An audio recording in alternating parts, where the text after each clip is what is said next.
pasadas.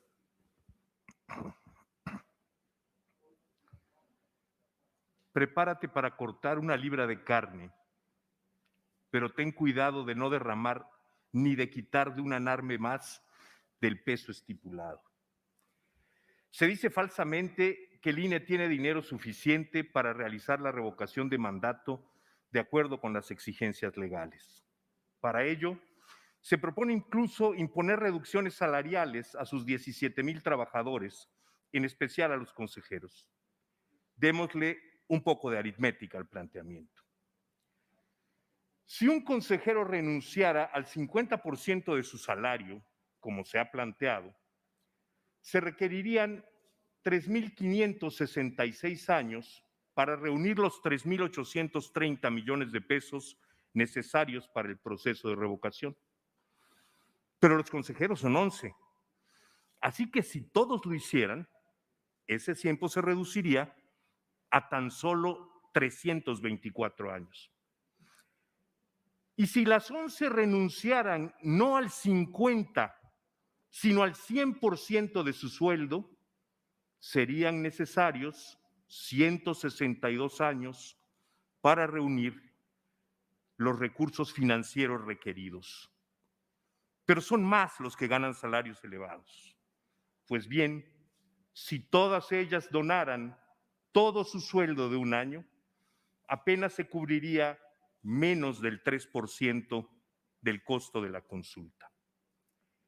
El acuerdo dictado por el ministro González Alcántara Carrancá es explícito al ordenar al INE que sus previsiones presupuestarias deben garantizar los salarios y las prestaciones de quienes en él trabajan. No es casual. En la constitucionalidad mexicana, los adeudos salariales de personas físicas o morales tienen prioridad sobre cualquier otra obligación económica. Eso quiere decir que este instituto antes tendría que vender sus edificios que derramar una gota de sangre de los derechos laborales de 17,000 trabajadoras.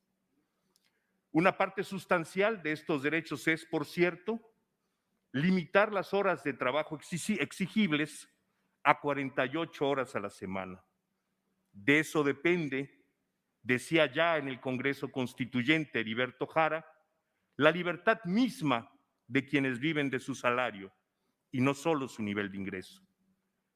Prácticamente la totalidad de las trabajadoras del INE entrega al servicio público más y mucho más que eso, recibiendo por ello compensaciones salariales menores a las que resultarían del pago de horas extra.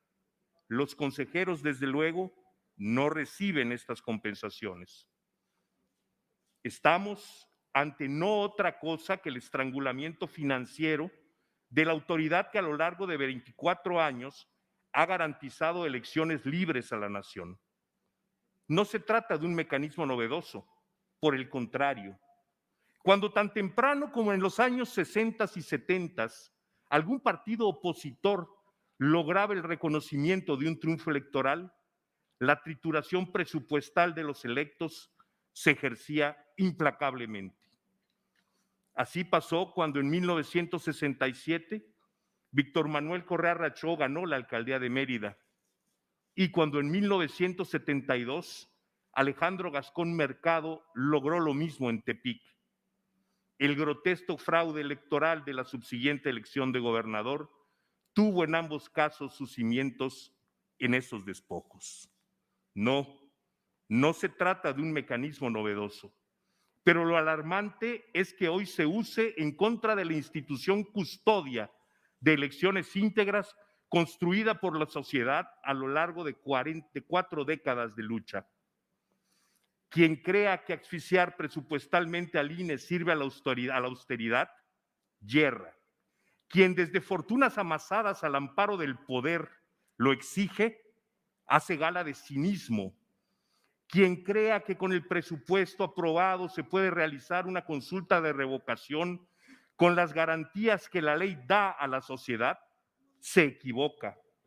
Quien lo afirma a quienes lo dirigen, a sus jefes o a quienes dirige, sus subordinados o seguidores, miente.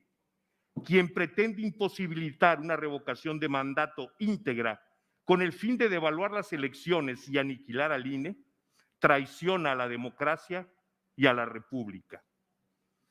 Considerando la incertidumbre sobre la realización de la revocación de mandato de la que la Corte habla por la boca del ministro ponente, yo me pregunto, ¿cuál es la materia de esa incertidumbre? ¿Cómo puede el INE garantizar la certeza y la autenticidad del proceso tal como la Constitución lo exige? En países con regímenes parlamentarios existen dos procesos diametralmente opuestos: el voto de confianza y el voto de censura. En el sistema político mexicano, el voto de confianza se da por sufragio universal, directo y secreto de la ciudadanía cada 6 años, en el caso del presidente de la República, en tanto que el voto de censura se realiza solamente a petición de ciudadanas que consideren que han perdido la confianza en el jefe del Estado y promueven su remoción. Son procesos opuestos, imposibles de identificar. Y me pregunta nuevamente, si interrogáramos a las ciudadanas firmantes de las solicitudes de revocación, ¿nos dirían que han perdido la confianza en el presidente, que quieren su remoción? Encuentro intrigante que el estado donde mayor porcentaje de firmas se reportan, más del 200% de las necesarias, sea Tabasco. ¿Se ha desplomado la aceptación del presidente en su patria chica? ¿Cuántos de quienes han firmado creen que el proceso se trata no de intentar la remoción del presidente, sino de lo contrario? ¿El documento firmado expresa una voluntad auténtica o se trata de una simulación ejecutada por otras personas? Si se les dijo que el proceso era para otra cosa, ¿eso no sería mentir? Y si una simulación derivara en un gasto público de 3,830 millones de pesos, ¿eso no sería robar? Pese a todo, la revocación de mandato sigue siendo legal y un evento futuro de realización, legal y realmente un evento futuro de realización incierta. Y esto sin duda impone límites más que relevantes a lo que el INE puede y no puede hacer. El Instituto Nacional Electoral no puede acordar nada que derive de una aún hipotética insuficiencia presupuestal para la realización de la revocación de mandato. Esa obligación presupuestal no ha nacido, no es que así me parezca, es que así lo ha establecido la Suprema Corte de Justicia de la Nación. Concluiré en mi próxima intervención. Muchas gracias. Gracias, consejero Espadas. No tengo